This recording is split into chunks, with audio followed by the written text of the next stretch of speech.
The problem that America has to overcome in many ways is that there's no room for introduction to new material, really. You only hear established groups on the radio. There's a lot more groups like you two that would really do very, very well here. Now there seems to be a situation where if there's even a hint of aggression, and we're an aggressive band, the radio people sometimes become frightened of it. MTV for the first time. Ladies and gentlemen, rock and roll. I'm Mark Goodman. I'm Martha Quinn. I'm J.J. Jackson. I'm Alan Hunter. I'm Nina Blackwood. On MTV Music Television, you'll never look at music the same way again.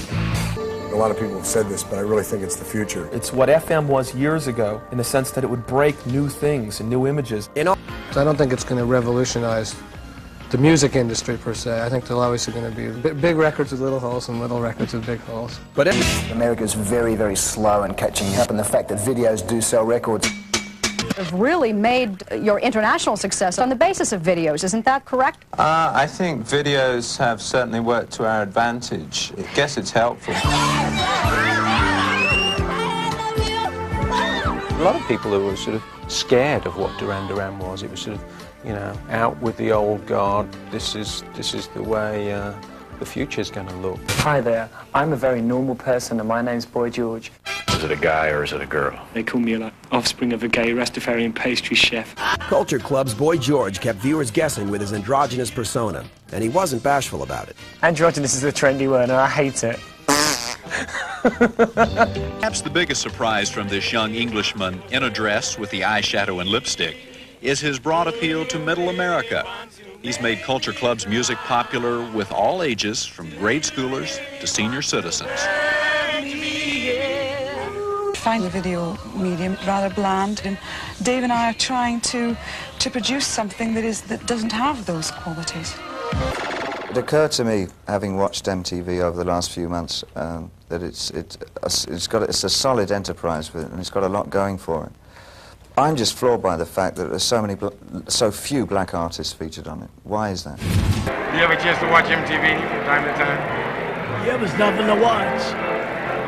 When they put some black people on there, you know, I'll watch it. So I said to Michael, listen, Michael, I'd love to make something more elaborate, which Michael picked up on because that's what he wanted to do. His whole thing was, we got to be good, it's got to be great, it's got to be big. The best. The best. No, I'm not the Fred Astaire, but I could be. In my mind, I think I am. But not everyone was singing the praises of the new medium. It pissed off a lot of people who were just purely musicians. You're faking songs. Yeah. I think that's hard. All they can do is just kind of lip sync a song and pretend to play their instruments. And, you know, I think that's, nah. Some musicians and some people that can make great records and maybe not particularly visually minded might get blown out. You know, so a good record could be killed by a bad video. You know, the thing I'd like to say about videos is that I sort of resent the fact that a kid grows up, dreams about playing the guitar, and all of a sudden has to be an actor. To me, that makes absolutely no sense at all. Yeah, but listen, when you perform on stage, you're acting. I mean, that's a performance. So if someone puts a camera on you, what's the difference? I always said, I'm not doing a video. You know, flat. Just not doing one. You got to hide it, hide it, hide it. As a writer of tunes, as a guy who puts words together, you want people to use their own imagination. It's the record companies force you to do them. They say you have to do them. I hate doing them. When I say I hate doing them, I hate having to do anything. I had a tough time doing it. I really did, because I deal in audio, and to me, audio should do it all. But then I'm watching these video clips. A lot of the new groups are really doing it well. They really got it. It's exciting. What do you think the relationship between music and video should be for you? It's like a tool. It's a powerful tool. You know, but how I'm going to address it or what I feel I'm going to do with it, yeah, I'm not exactly sure. A good video is a good song, and that's the bottom line. I still think of myself as a songwriter and a singer first. I have only recently begun to become comfortable in front of a camera. What are your dreams? What's left? To rule the world.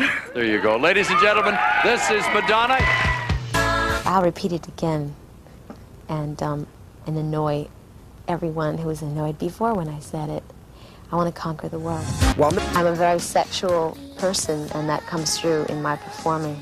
And if that's what gets people to buy my records, then that's fine. When you wear Metallica, everybody looks at you, right? Everybody stares and says, look at that girl over there. It's just like our idol, you know? It's the only one that we can look up to nowadays. But when the duo was exposed for not really singing, so we give this Grammy back now. Their story was taken as a cautionary tale.